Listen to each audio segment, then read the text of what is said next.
കോങ്ങാട് എന്ത് ചിന്തിക്കുന്നു, എങ്ങനെ ചിന്തിക്കുന്നു എന്നതിനുള്ള നിമിഷമാണ്. നമുക്കറിയാം, ഇവിടെ സിറ്റിംഗ് MLA കെ ശാന്തകുമാരി മത്സരിക്കുന്നു. LDF-നായി കെ തുളസിയാണ് കോൺഗ്രസ് നേതാവ് UDF-നായി മത്സരിക്കുന്നത്. ഒപ്പം രേണു സുരേഷ് NDA-ക്കായി മത്സരിക്കുന്നു. എന്തായിരിക്കും ഇവിടുത്തെ വിധി എന്നറിയാം. നമ്മോടൊപ്പം ഷാരിഖ് നവാസോട് ചെയ്യാം. ഷാരിഖെ, നിലവിൽ ശക്തമായ മത്സരം നടക്കുന്നു, ത്രികോണ പോര് എന്നൊക്കെ പറയുന്നുണ്ടെങ്കിലും ആർക്കാണ് ഒരു ലീഡിംഗ് എഡ്ജ് ഉള്ളത് നിലവിൽ?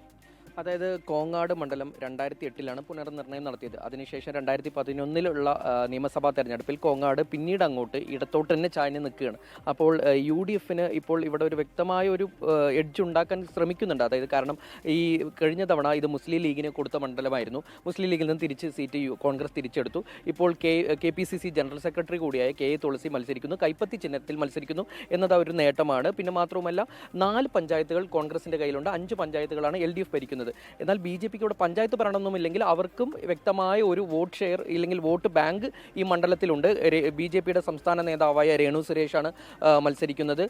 അപ്പോൾ ഇത്തരത്തിൽ കോങ്ങാട് ഒരു ത്രികോണ പോര് തന്നെ നടക്കുന്നു എന്ന് പറയാം. കാരണം 3 വനിതകളാണ്, സംവരണ മണ്ഡലം കൂടിയാണ്.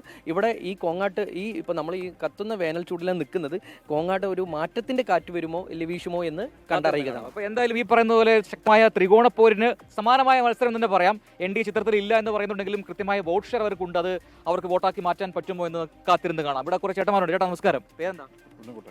ഇവിടെ തന്നെയാണോ സ്ഥലം? കോങ്ങാട് തന്നെയാണ് വോട്ട്. അപ്പോൾ എന്താണ് ഇത്തവണ ആർക്കായിരിക്കും ജയം? LDF ആയിരിക്കുമോ, അല്ല UDF ആണോ, അല്ല NDA വരുമോ?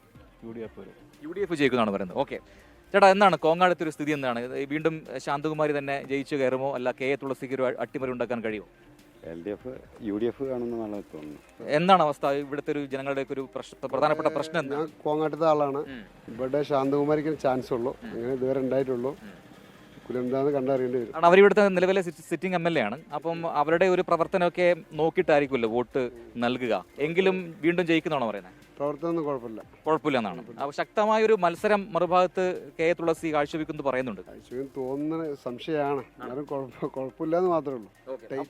ടൈറ്റ് ആണ്, വലിയ ടൈറ്റ് ഇല്ല. എന്നാലും ഏകദേശം കഴിഞ്ഞ ഭൂരിപക്ഷം ഉണ്ടാവില്ല. എന്റെ തീരുമാനത്തിൽ ഭൂരിപക്ഷം കുറയും, പക്ഷേ ശാന്തകുമാരി ജയിക്കും. ശാന്തകുമാരി അങ്ങനെയാണ് അഭിപ്രായങ്ങൾ പറയുന്നത്. പല അഭിപ്രായങ്ങൾ വരുന്നു, നമുക്ക് കൂടുതൽ അഭിപ്രായങ്ങൾ തേടാം. ആർക്കാണ് ഇത്തവണ വോട്ട് ചെയ്യാൻ തീരുമാനിച്ചിട്ടുണ്ടാവില്ല? ആരായിരിക്കും ജയിക്കുക? ഇപ്പൊ ഇവിടെ CPM ഉണ്ട്, കോൺഗ്രസ് ഉണ്ട്, BJP ഉണ്ട്.